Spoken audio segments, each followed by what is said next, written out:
recognized unmet childhood needs as the source of my self-sabotage and unfulfilled dreams. I learned the secret to self-compassion and setting boundaries, and now I have a life where I'm on my own side instead of in my own way. I believe the same transformation is available to you, and this book will provide you with the tools and knowledge to access it. Introduction. Find out who you are and do it on purpose. Dolly Parton. I grew up in a dysfunctional family system with emotional abuse and neglect, where I learned to stay small, even invisible, and put others' needs ahead of my own. As a result, I felt uncomfortable in my own skin, like there was something wrong with me, a fatal flaw. In high school, I discovered the power of alcohol to heal my feelings of discomfort and deficiency. My best friend gave me my first drink in her basement bar, where her parents kept off-brand bits and bites alongside various bottles of alcohol. The first one-to-one concoction of orange juice and vodka replaced my isolation, discomfort, and shame with blissful oblivion. Suddenly, I said all the right things, met all the right people, and could show my feelings and have them reciprocated. I chased that feeling and looked forward to my next drink every day after that. As you can imagine, that dependence on alcohol led to a full-blown addiction in adulthood. Rather than drinking daily, I binged on weekends and suffered debilitating hangovers, along with regret from what I did and said the night before.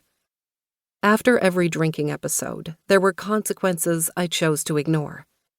My addiction worsened when I married someone who confirmed my belief that there was something wrong with me.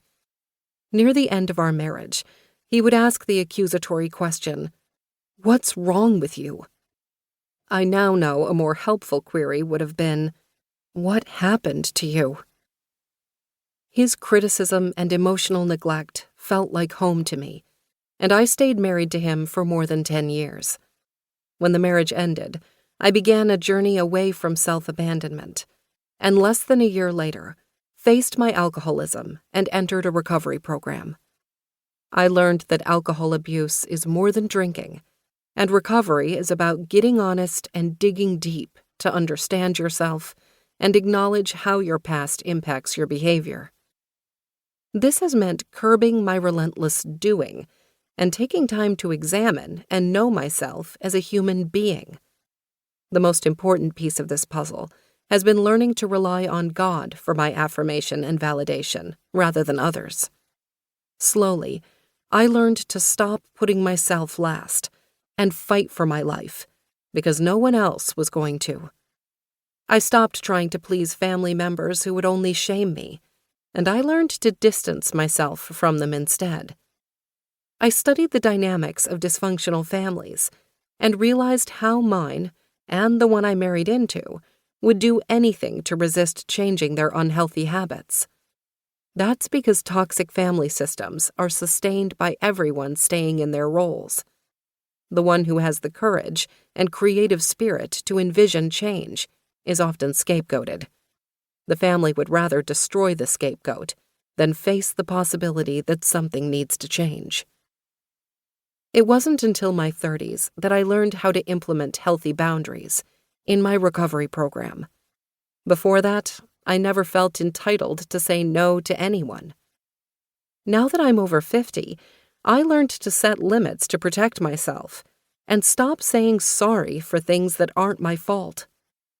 The most important thing I've discovered is that others' negative reactions to your boundaries is proof they are working, not a cue to take them down. Those people are the reason you need boundaries in the first place. It's not selfish to set boundaries or eliminate toxic people from your life, even if they're your family. It might be the hardest thing you've ever done, but you're worth it. You'll find you get better the more you practice saying no, setting limits, and taking time for yourself. And you have to receive grace when you don't do it perfectly. It's hard work to look within to discover the hidden obstacles to living a life you love. They can't be smoothed over by new habits or